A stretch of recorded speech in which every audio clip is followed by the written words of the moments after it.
All right, shalom, shalom, shalom. Once again, you're not under the sounds of the voice of Tazadaq. About to give you some really valuable information. I'm going to talk to you about actually what a sovereign really is. It's hot out here. And how to actually deal with police encounters effectively and actually win every time. So, with that being said, first thing I would like to actually begin with is like asking the question, like, what exactly is a sovereign? And I might be distracted. There's a lot of people around me, so hopefully I'm actually heard. There's a lot of voices around me, birds over my head. I'm in this little park right here, near this aquarium, but hopefully you're not picking up the children in the background too much. So question is, like, what is a sovereign? Now, I didn't say sovereign citizen. What is a sovereign? A sovereign is a status held by our forefathers, those of us that's actually indigenous to the land. Now, can foreigners come here and be sovereigns? No, they cannot. They could actually be what is referred to as naturalized, but there's a difference between being naturalized and nationalized. So with this particular status, our unalienable rights of life, liberty, and property cannot be infringed upon. So when you're becoming a secure party creditor, you gotta have that understanding is what you're essentially doing. And if someone's actually trying to get you to be a secure party creditor and they're not teaching you this and you don't know this, you are not in a sovereign capacity. And if you're not, then you are a slave. So doing what is referred to as a civil war, a method. Oh, by the way, let me just recover here. This is not legal advice. I do not offer legal advice. I gotta put this mantra out here. If you need legal advice, seek yourself a competent counsel, then please be advised. Everything I'm about to give you is strictly for educational, informational, entertainment purposes only, not to be misconstrued as legal advice.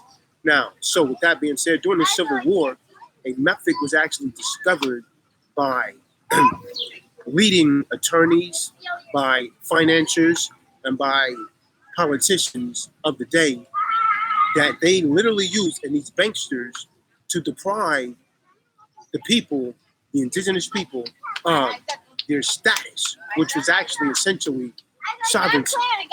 But fortunately, if you visit my website, so on and so forth, become a secure party creditor, you can get it back. You can get it back if you're willing to learn.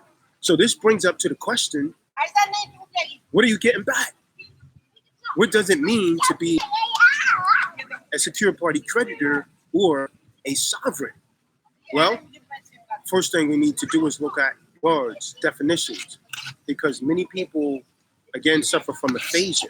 So the word sovereign is actually found in Blackmore 6 dictionary that was actually essentially published in 1990 as a person, a body, or a state which is actually independent. It's actually an independent authority, is vested, is a chief ruler with supreme power. It is a king or a other ruler or monarchy. Now, understand this. Prior to the War for American independence, the British king was the sovereign of what they now refer to as the United States of America. Now, but when we look at antiquity, that wasn't true. We indigenous people was in charge of the land. But the British king was the sovereign, and these people that came here, the Euro Gentiles that came here, was actually his subjects. Understand that. So the war's outcome, according to them, changed this. Now, the sovereignty has actually been transferred from one man. Let me take this off. It's a little bit warm. The sovereignty has actually been transferred from one man to what is now referred to as a collective body of people. And he who was actually a subject before 1838. So understand that thus the people became citizens of their respective states. And these states, remember, these states became franchisees of the United States, which is the District of Columbia. So these states became corporations as well. But more importantly, so the first and only time in recorded history, the people were actually recognized as being true sovereigns. Now, it would be like suffice or sufficient to observe briefly that the sovereignty in Europe didn't really exist. Euro Gentiles never really had sovereignty in Europe. Only the kings and queens had the capacity of being a sovereign. They assumed that from their leaders when they came here.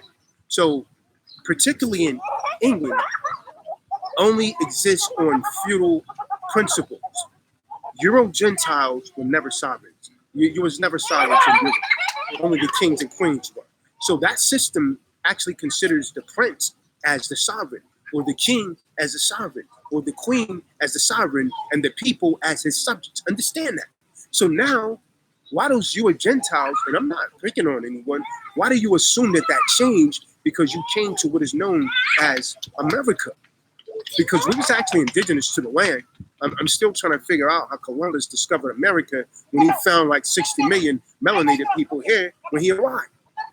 How do you discover anything? So, you in Europe was considered to be subjects, not sovereigns.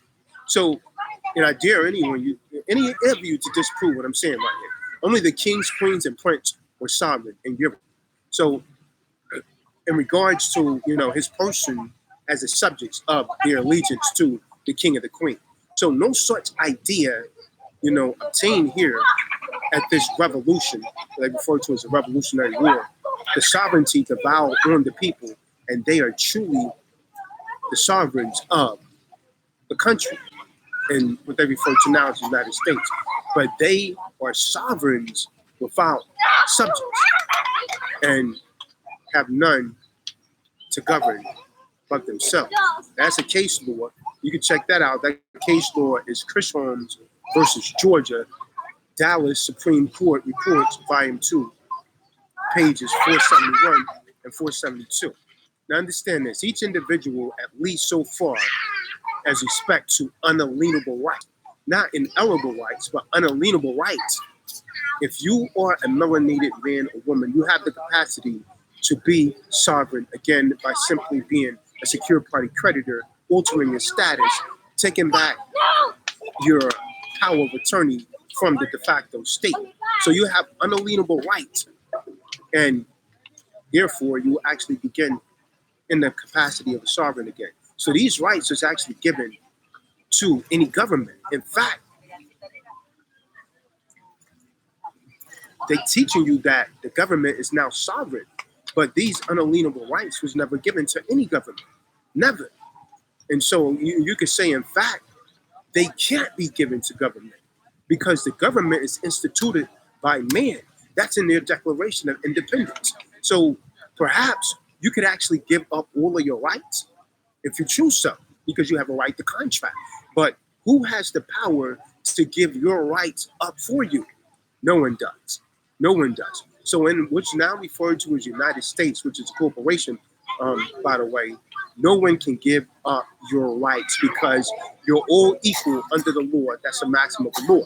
So in the United States, this principle of popular sovereign is essentially recognized by all governments, state and federal. So when the states became independent, the state governments were formed, and all of them based on the authority of the people. So all of the authority was essentially based on the people and not the will of one man or one small body that's referring to itself as government. And Washington, D.C., Washington, D.C. So the federal government, as we know it today, was created in 1789. So when the federal constitution went into effect, the constitution mentioned something previously unknown in the American law. It mentioned citizenship of the United States. Citizenship of the United States. So the term citizens of the United States must be understood to intend those who were citizens of a particular state. one of the silver states. So after the Union had actually commenced and the silver states had actually assumed their sovereignty. So before this particular period, there was no citizens of the United States. Understand that. There was no citizen. There was no such thing known as a citizen of the United States. In the case law that you can look that up on and prove it. And this is why I say you're not a citizen. If you're a citizen, you're making yourself a subject and a slave. But the case law for that is Manchester versus Boston, Massachusetts Reports, volume 16, page 235 and 1819. So knowing thus a citizen of a state by the federal constitution made a citizen of the United States. Do you understand? So that means that a citizen of one state is considered to be a citizen of every state in the Union. That's why when you travel, you don't need a passport to go from one state to another state, because you're considered to be a citizen of every state. And if you doubt it, you can look at Case Law Butler versus Farnsworth, Federal Case Volume 2, page 902, 1821. So a citizen of any one of the states is considered and treated as being a citizen of all of them. Do you understand? Do you understand? So the phrase citizen of the United States does not refer to a separate class of citizens. Do you understand? So a citizen of any one state, understand, a citizen of any one state of the Union is held to be and called a citizen of the United States, although technically speaking and abstractly, there is no such thing as a citizen of the United States. So to conceive a citizen of the United States who is not a citizen of one of the states, it is totally foreign to the idea. And so, and it's actually inconsistent with the proper construction and the common understanding of the expression as used in the Constitution of the Republic, which actually must be deduced from its various other provisions. That's ex pire, Frank Knowles, California's Report, Volume 5, page 302, 1851. Now I'm giving you the case law. We can go and look these things up. So now, because of the principles like enunciated in that case that I just gave, all other like, then it's like correct to say that the citizen of the United States or the American people are citizens of the respective states. But it's more to it than this. You're more than that. So in the very real sense, citizens of all states is what you essentially are. So you are, or we are, in the greatest sense and the most profound sense, an American national of the several states. I'm an American national. I'm not a citizen. So this brings up to us what I consider as being the rights that are actually inherent from the Creator to all American nationals. Not citizens, but to all American nationals. So when man entered into a state that they yield a part of their absolute rights as the natural liberty for a political or civil liberty. So, which is actually no other natural liberty actually restrained by human laws. So, as necessary, I should say the rights, man actually has a rights of actually enjoying and defending life, liberty, and acquiring and protecting his reputation and his property, and in general, attaining objects suitable to their condition without any kind of injury to another. All the rights of a man and a woman are given to them by nature, not by any de facto state, not by any government. It is granted by the powers of the Most High. And you can find that in case law Douglas versus Admiral Stevens, Delaware, Truancy, Volume 1, page 407, page 470, 1821. So these rights of the American nationals are inherent as, rights of a sovereign. So long as we actually remain American nationals, these rights cannot be taken away. But if you become a citizen, if you become nationalized or naturalized, then you could actually be deprived of these rights and you exchange them for privileges. Do you follow me? So now, with that being said, that's on sovereignty. For those of you that actually want to, learn more about that, I challenge you to do so. But now, let's talk a little about dealing with police encounters, like dealing with these constables on patrol and so on and so forth. Because, a lot of our people, um, you know, you have run-ins with the constables on patrol like constantly, constantly. And it doesn't usually turn out favorable. So years ago, when you look at it, not necessarily for melanated people, but at least for Euro Gentiles years ago, because they're coming down on you Euro Gentiles now just as well. A policeman was considered to be a friend and a defender. They wear on their uniforms to serve and to protect. I don't think that the true indigenous people of this land has actually really ever seen that. So, but things has changed even now for Euro Gentiles or Edomites.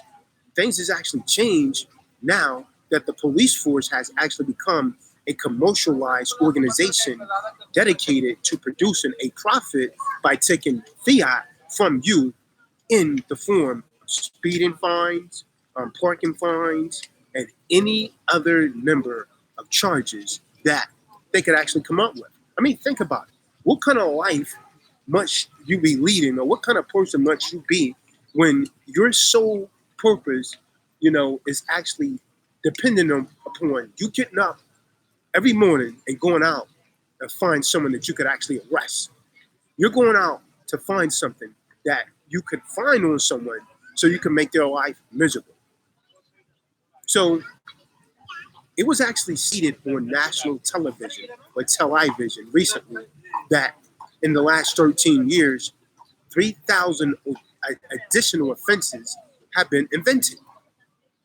That's what your so-called policymakers have done. And guess who's enforcing this? Your minions that's referred to as your constables on patrol, your police. So as each individual police force is actually a commercialized company. Understand that. And what I'm about to say to you, you probably haven't heard most of this stuff before, so you really need to listen, because if you get this, you're going to learn how to overcome any police encounter that you deal with. Now, I'm going to say this. This is not for people out there that literally go out and commit crimes, because a lot of you're criminal-minded. You want to learn this to learn how to, overthrow, law enforcement or do wickedness. This is not for you, man. And may the Most High strike you for trying to use this for something other than its intended purpose. So each individual police force is a commercialized company in a way like Burger King, like McDonald's, like Wendy's, restaurants. So in strategy, so it has no authority to enforce anything more than McDonald's has. Understand that. And I dare any of you to disprove me. You think that they do because you don't know the Lord. And by the way, like this video, share this video. It's going to save a lot of people's lives. They're going to save them from a lot of jail time. So the men and the women who work under the banner of the local police force have two separate roles. What are those roles? When they take up their occupations, they take an oath of office pleading to uphold the law. The law. So that oath and nothing else gives them the authority to act to enforce common law. That is the few things which are actually listed near the start of the legalese that you hear me talking about. It does not authorize them to do anything connected with so-called government statutes. Understand that. So they have been actually trained to use legalese to entrap uninformed members of the public. The only reason they could get you is because you don't know law. So to be fair, it is highly likely that members of the police force are not even aware of what they're doing and do not understand or comprehend the difference between legal statutes, which are optional for a man or a woman, and lawful, which is common law requirements, which apply to everyone and are not optional. Do you understand? So please don't take this the wrong way. Most constables on patrol, most policemen and policewomen, I guess they try. I won't say they do a great job.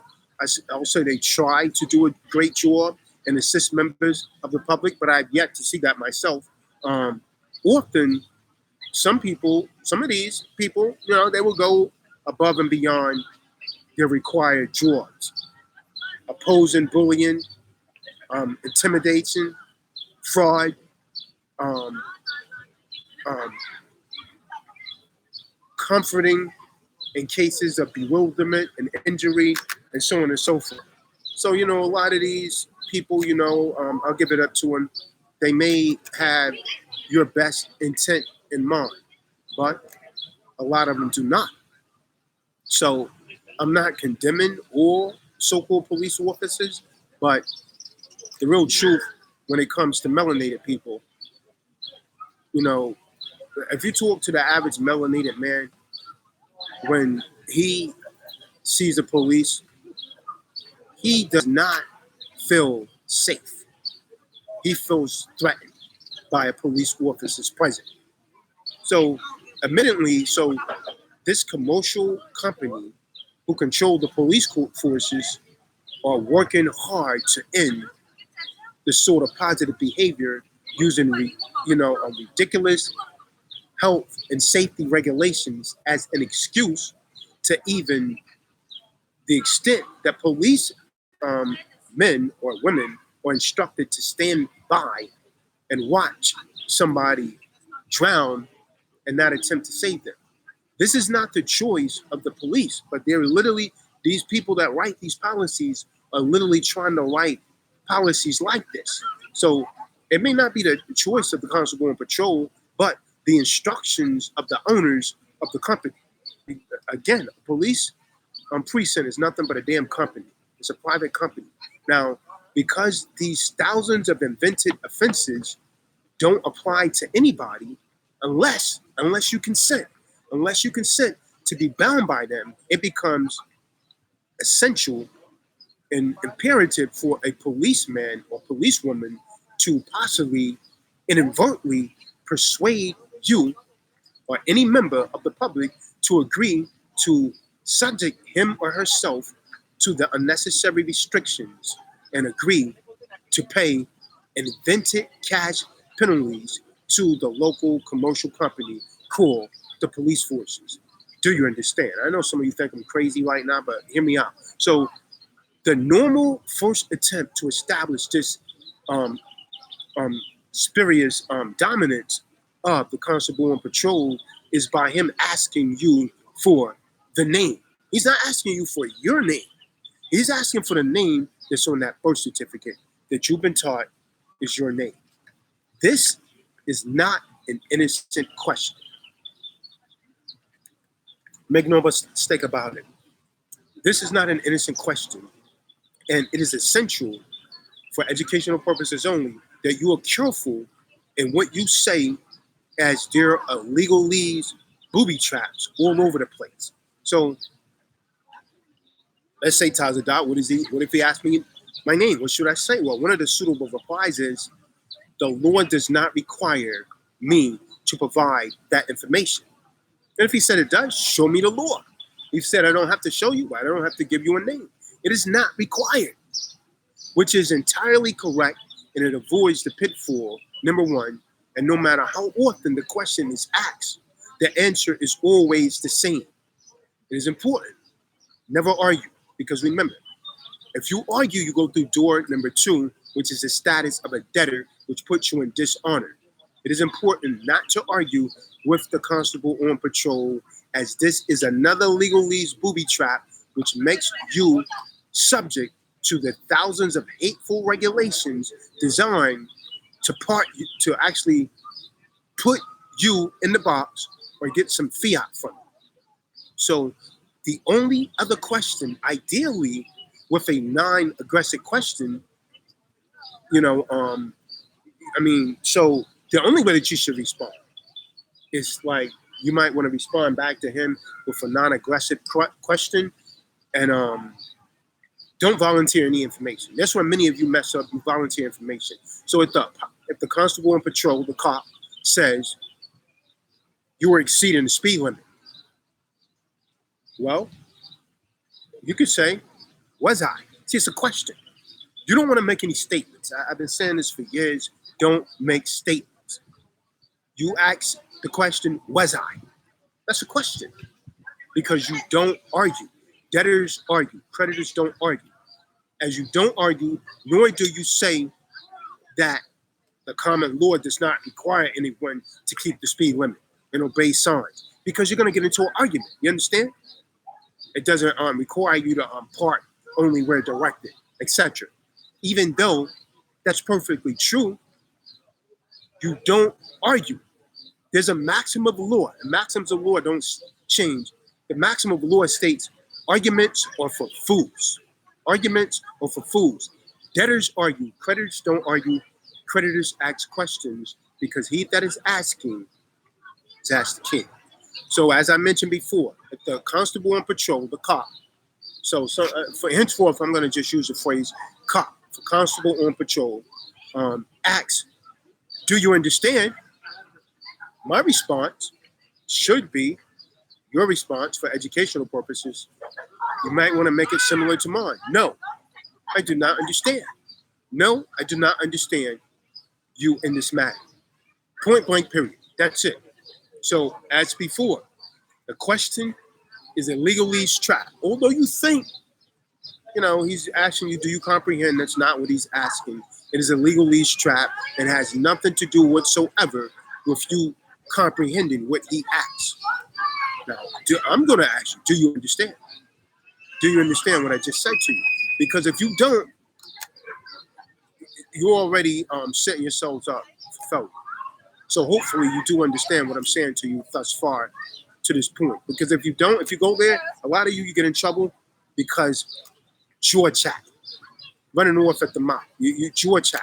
You won't be quiet. You just gotta respond, or you take it personal. See, under the common law, King, an offense has only been committed if there is a victim. Understand that. That means someone has to be injured or killed, or had possession damage, or something stolen, or have been defrauded. Understand that. There has to be a corpus delicti, in other words, or some mischief created.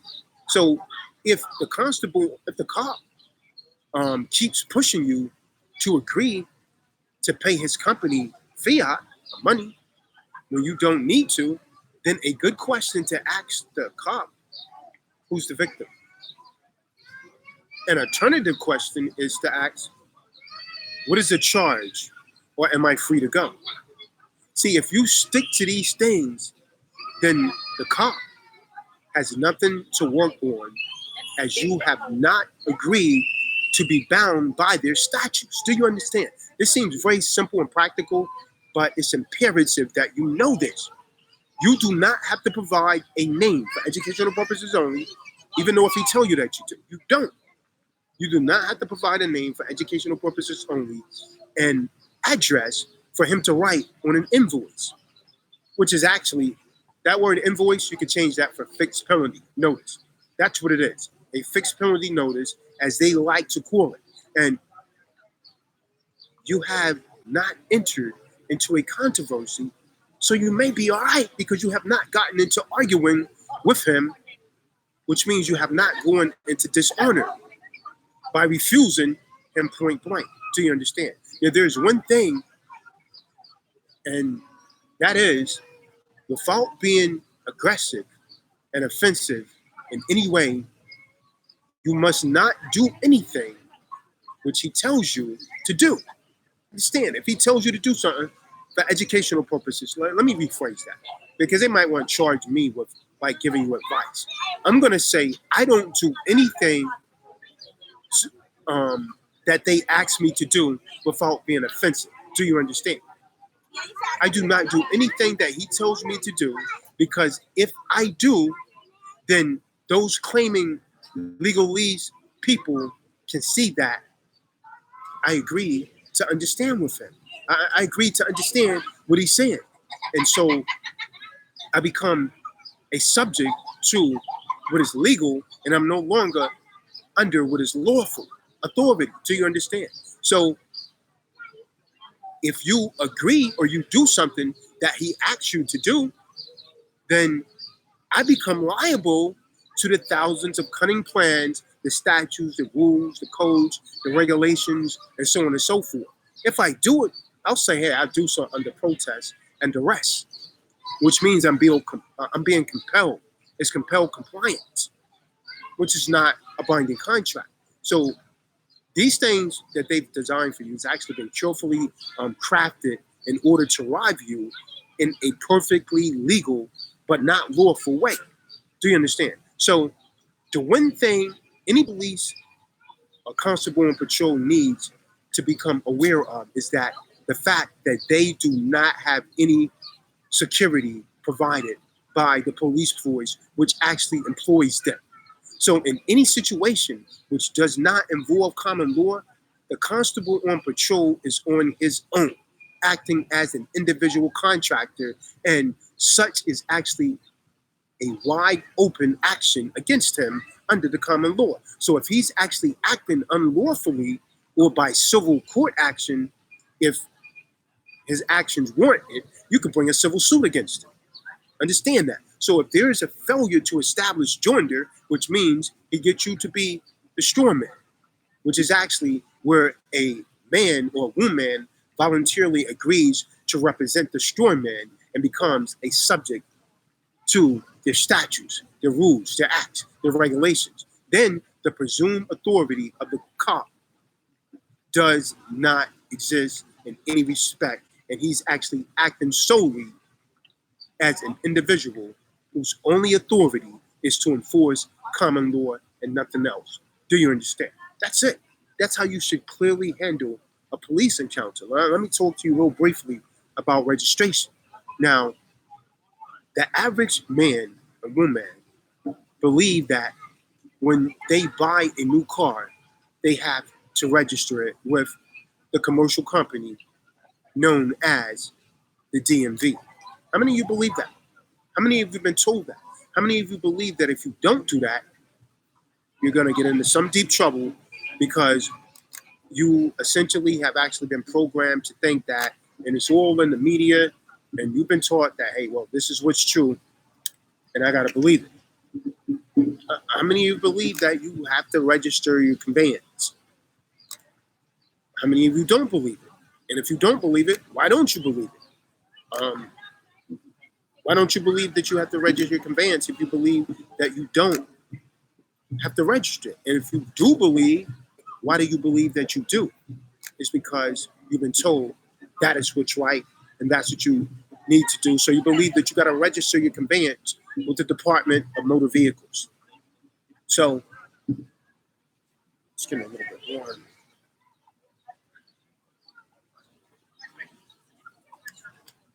So what very few people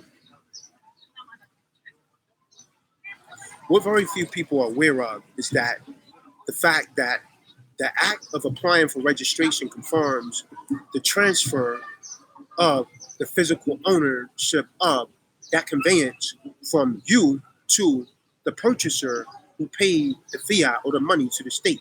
So that is that you have given your conveyance away to a commercial company who has done nothing at all for you, which does not have your best interests at heart. Do you understand what I'm saying to you? So since it is unlawful to swindle anyone, I would be most interested to hear any reason why this registration should not be deemed to be unlawful, blatant, and obviously fraud. Now, there has to be full disclosure in any contract. You know anything about contract law, of the silent and adhesive contract terms. there has to be full disclosure. So the change of ownership is shown by the fact that you, the previous owner, are now sent documents stating that your storeman is now the registered owner of that vehicle which you just bought. See, you are left to pay for the maintaining the vehicle, the maintenance of it, which you do not own. It's transferred to the corporate fiction storeman, in which the actual owner will seize and sell the vehicle, which actually costs him nothing if you don't pay property taxes and so on, or if you, as agent for the registered owner, do not keep on paying for the use of the vehicle. Now, seizing the vehicle would not be lawful if the vehicle did not belong to the company during the season. Do you understand? Am I telling you not to register your property? No, I'm not telling you that. I'm telling you it's not lawful, it's legal. So the vehicle would actually be seized if the registration tax is not paid. The tax was originally introduced as a fraud contributed by the vehicle driver in order to build new roads and to maintain roads that exist. So this was actually a reasonable idea, which means that all roads in the country belong to the people who paid the money for them to be built and repaired. Do you understand? So the local authorities say that they can't maintain roads properly as they do not have sufficient funds to do the work. So the charge is more for vehicles of larger size on the excuse that they burn more fuel, and so they contribute to more global warming. So the real purpose of the increase is to take more money from the people, which is really fiat. We know it's not real money, who have no idea what's really going on. This is even the proposal now that the motorists be charged for every mile that they drive along the roads, which they have actually paid for by registering their vehicle and so on and so forth. So that, of course, is not the only stream of income for these vehicles. Do you understand?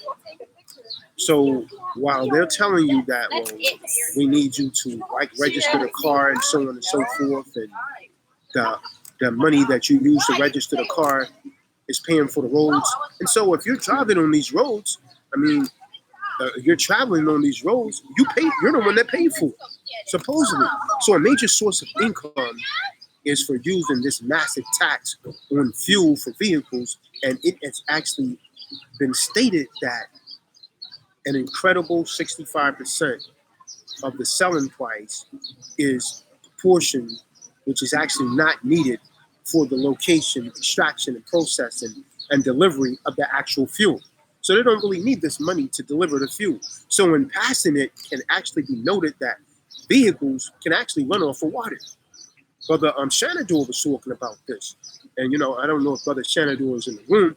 If you want to get with him on this, the brother is actually coming up with a method where vehicles could actually run off of water and compressed air energy directed from the environment. Brother Isaac was talking about this also in South Carolina, and permanent magnets, and even on gravity.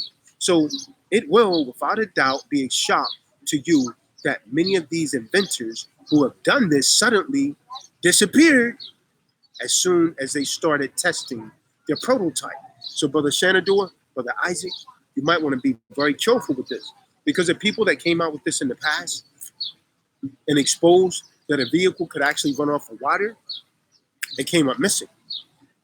And I know some of you think this is far-fetched. Now, I know of 5 people who've actually been told to cease and desist, or else you're going to be dealt with. So when you understand the billions and billions in profit that these corporations are actually making through selling oil products, the actions like being very understandable, especially since people who actually do these things, they own the police forces, they own the courts, and they know that, the people will actually never come back and trying to challenge it. So what about the driver's license? Because if I don't register the car, why do I need a driver's license? See, Under the common law, a man has a right to travel freely, and that includes using a conveyance when traveling for educational purposes only. So legalese people want you to they want to be able to persuade you that you are no longer a traveler under the common law, but instead that you are a driver.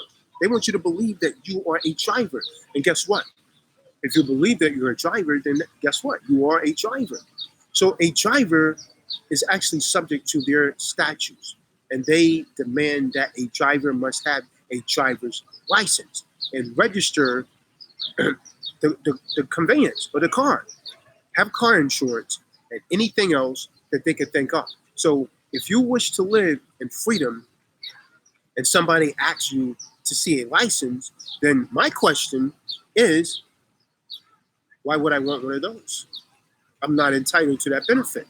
See, a driver's license for educational purposes only is only needed for the driver of a vehicle which is actually being used in commerce. It could actually be argued that transporting a straw man is a commercial undertaking. So it would actually be advisable to have anything related to the straw man with you, or should I say not have anything related to the straw man with you on the road while traveling. Now, I know a brother that recently just got pulled over and they charged him with actually, not having a driver's license while he was driving. And so he got into the argument that he wasn't a driver and so on. You don't deal with that on the side of the road. You deal with it in public. So it is important not to give, again, for educational purposes only, not to give a name, an address, or a supposed date of birth, because you don't know when he was really born, or show any form of ID, as that places you in a position of volunteer submission by one, obeying the command of another human being who is also equal to you. Remember, there's a maximum law that states we're all equal under the law. Two, you're associating yourself with and consequently representing a corporate fiction, which is a straw man who is automatically subject to all of their statutes, codes, regulations, and rules, and so on and so forth. So that's the second reason that I wouldn't do it. Now, another reason is that, hey, I'm not operating under that capacity. Even if you have it, doesn't necessarily mean that you're operating under that particular capacity at that time. No, does not mean that you're operating in that capacity at that time. So if you're carrying passengers who is paying you for the journey, you are not you're not stopping operating in commerce. But if you're not carrying passengers, if you have guests, then you're not a driver. But they're going to tell you that you're carrying passengers. But if they're not paying you to transport them, then those are guests. But the police, you would often write on the ticket 2 passengers in the vehicle. Those are not passengers, those are guests. And you are merely a traveler, and these people are just guests. Travelers do not need a driver's license. Now, what about the postal demands? See, each man or woman generally gets a number of demands from, bills that people want to be paid. Now, if you get a demand for payment, you will notice that it's actually addressed to you, the man, but it's never addressed to the man. I've seen I don't think I've ever seen any that's actually addressed to the man, because understand this, if they put the word Mr. in front of your name, that's not you. That is a fiction. If it's in all capital letters, it's not you. That is the fiction. So if you get a demand for a payment, you should notice, many of you probably don't, it's never addressed to the living soul. It's never addressed to the man. It's addressed to the fictional straw man, which has a name that sounds like yours, it resembles yours, but it's not the same. The name will usually be printed on the demand in all capital letters, or in rare cases, they may not print it in all capital letters. They might put Mr. in front of it or Miss, or Mrs. Any one of those refers to the straw man, not you. It sounds like you, which was actually created by the de facto. It was created by the de facto state, which matches what you have actually been told was your birthday. That is not you. So you can pay this demand if you want to, but it is entirely optional. So remember, it is not you. I can't overemphasize that. It is not you who is billed. Also, it is worth remembering is that you, the man, the living soul, are bound by common law and not legal statutes. And common law does not require you to pay any form of tax. Am I telling you not to pay taxes? I'm not telling you that. I'm saying common law does not require you to pay any form of tax. The company invoicing the straw man is hoping that you don't catch on to the fact that it is not you who's actually being billed. And so you make the payment as a mistake on your part. Now, if you do not want to pay this unnecessary charge on behalf of this fiction, then you can make an envelope, or you can mark on the envelope, no contract, return to sender. Am I telling you to do that? No. That's what I've done. And mail it back to the sender. Any subsequent letters can be treated in the exact same manner as all cases. And it do not, do not have any telephone conversation with these people verbally. Do not have any verbal communication with them and so on and so forth, because it will be an attempt to get you the contract, as verbal communications are usually legally traps as well. So at most, the only thing that you probably will want to say is you wish to deal with such matters by mail and terminate the call. That's it. That's it. Don't surrender any information for educational purposes. Don't agree to any terms. So it does not matter if an employee turns up at your home and hands you a letter or puts it through the mailbox. The letter is not for you. Do you understand? Even if it seems like it's addressed to you, it's not for you. It is addressed to the fiction. It is addressed to the straw man, so it can be mailed back to the same place that it came from. Many of you, you're not going to do this.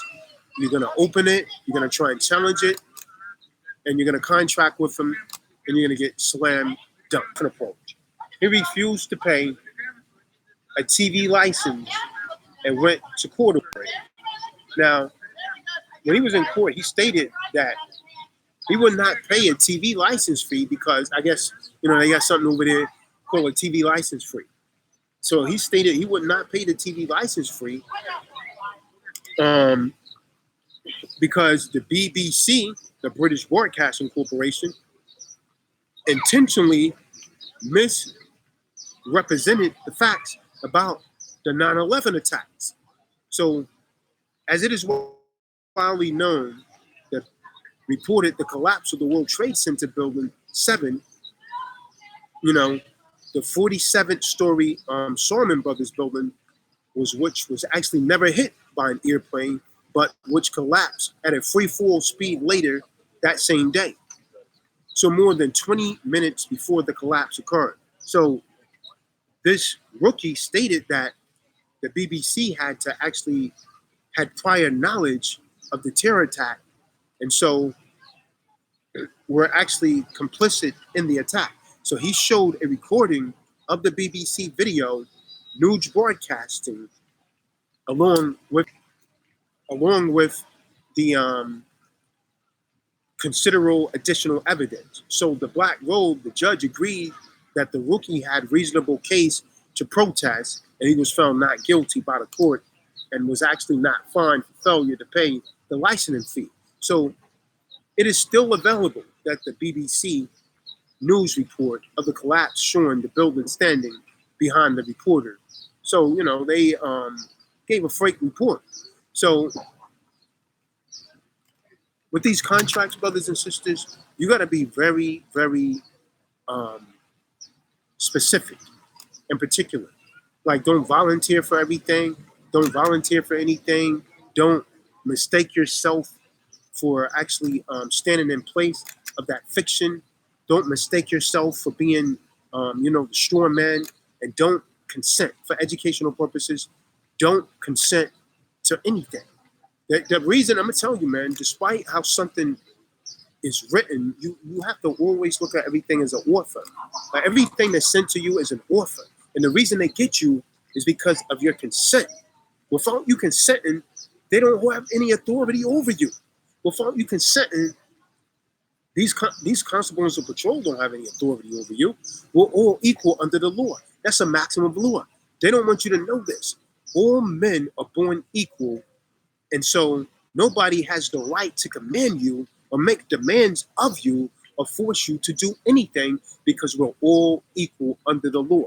So the most that anyone could do is to make you an offer. It's always an offer. It's always an offer to perform. And most people don't get this.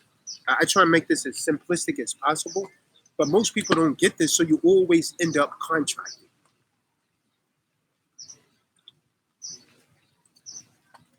Let me explain something to you. Even if something, let me tell you this, everything's an offer. If there's anything valuable that you got from this video, that's the most valuable thing you could get. Everything is an offer. I don't care if it's written on it, this is an order or a demand or a summons. It is still an offer.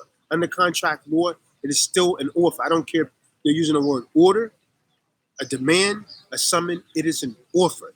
In reality, it is an offer which you are free to accept or reject. It is an offer. This is why they keep using applications, registrations, and submissions, as those things give them power over you through your unwritten consent. This is why when you go to a job, they don't just say, okay, you're hired. They want you to fill out an application because that's your consent. When you go into a hospital, they want you to sign in. They want you to fill out an application because that's your consent. When you register your children for school, you fill out an application.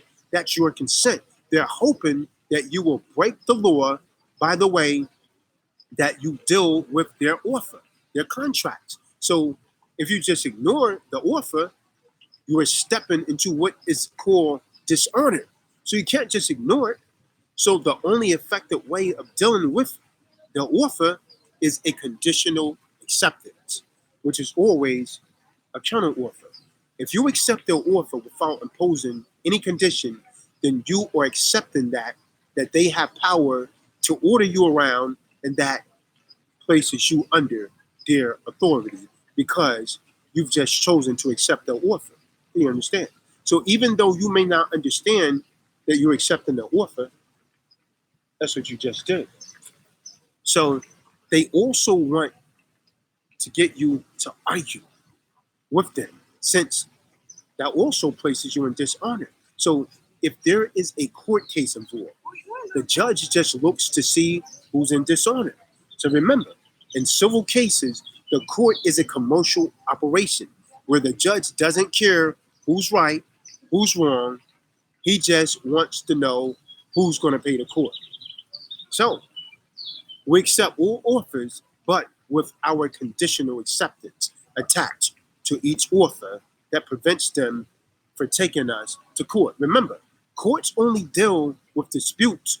If you conditionally accept offers, there won't be any dispute because you conditionally accept their offer. Do you understand? So as long as you give them a conditional acceptance, the court shouldn't hear that case. Do you understand? So you can actually discharge a notice by seeking clarification of that notice in writing, by asking the meaning of certain words, stating that you don't understand. So they're hoping that you just ignore the notice and then you go in dishonor and then you become liable. So you don't want to just ignore their notices. You want to conditionally accept everything. Conditionally accept every parking ticket. That's an offer. That's an offer to contract. Might not make a lot of sense to you right now, but a parking ticket is also another offer It's a contract. So what do you do with it? You just ignore it. You go and dishonor it. A parking ticket is another notice. And I'll say this, please be aware that a parking ticket is not a bill. It is not a bill, but instead it is a notice telling you that there is something to which you should pay attention to. So what do I do with it? I write back saying that I've noticed that, you sent me a notice or you left a notice on my conveyance, and, it appears that you want money or something, or it appears that you think I owe you some money because of this notice that you left, and that I'm happy to pay, but first, you need them to verify before this payment can be made. So the first thing that I would do with that is first, I need them to verify the debt. So please send me a bill with a human signature on it showing that I owe debt. Also, I need to see the law. I need to see the lawful two-party contract supporting this bill, this offer, this so-called ticket. And they can't supply either of these two things. Do you understand? So it kills the claim stone dead. Real simple. Handle a traffic ticket, that simple. So I would just keep insisting that they either supply those things or else stop bothering me. So an alternative, which is pretty interesting, is that if they send you a final notice, which is a remittance, then that piece of paper actually has the value of money amount written on it. Say, this is really, really, really silly. So the really silly thing about it is that you have the option to write accept it for value. The money that they're actually trying to charge you, the monetary value, you can essentially, for educational purposes only, accept that for value on the piece of paper, sign it with your name, date, and account number, and mail it back to them. And technically, that concludes the matter by paying the amount it demanded. Do you understand? Am I telling you to do this? No. I'm telling you it's worked for me every time. So, who said it? Who said it? I mean, who said that it's like a mad, mad world? Well, it really is. And so, as long as they could actually get you to believe that you're the straw man and get you to believe that these things are really mandatory, then you're going to always be a victim. You got to learn to read. You got to learn to really see what's really there. Everything is an offer. So as long as you look at it as an offer, you're good. If not, that's it for you. So with that, I'm going to bring this to a close. I'm kind of like tired of talking here, but you got to start to look at everything as an offer because it's exactly what it is. So it's just a notice, and a notice is just clearly an offer. So it's all in how you decide to deal with the offers and notices. You could argue, you're going to go and dishonor. You could go silent, you're going to go and dishonor, or you can conditionally accept it. Or you could just use the two questions that I just gave you. And let me hit you something, man. Stop arguing on the side of the highway with these constables on patrol. Stop arguing with them. What's your point? Why argue with them, man? So matter of fact, go and watch this video a few more times. You're going to learn how to deal. At the beginning of this video, I was telling you how I deal with these constables on patrol, and you will win every time because they're going to not be able to contract with you. You know, if they give you a citation, remember, it's just an offer. You could deal with that citation later. The way that I just told you for educational purposes, how I deal with it. I'm not telling you to deal with it, but it's how I deal with it. So you could deal with the citations later. Don't argue. If you argue with them, you're going to go and dishonor. Done. Hey, Shabbat Shalom, Brother Jimmy Alicia. So there's no need to argue with them regarding anything. Conditionally accept everything. That way, you will stay in honor. Hey, I've been talking like a whole hour already. Wow. So the sun's actually going back in. But anyway, so everything's an offer, brothers and sisters. So you got to look at it that way. It's always an offer, a contract. And remember, if there's no contract, there's no case. There's no contract. They have no case for you. So you got from henceforth, look at everything as an offer. If you got nothing else from this, Everything is an offer. Doesn't matter if it says order. Doesn't matter if it says demand. It's still an offer to contract. And they don't want you to know this. If you know this, hey, you're letting the cop out of the bag, or the cat out of the bag. And you resort most of this is how you respond to the offers. The problem is you want to argue or you want to go silent. So there's 4 things you could do with the offer. You can argue, you can go silent. Both of those are dishonor. You could agree to pay it, you stay in honor, or you can conditionally accept it. You stay in honor. I conditionally accept 99% of whatever they have to offer me. Unless it's a check. Hey, yeah, I'll take that offer. Otherwise, I conditionally accept everything. Do you understand?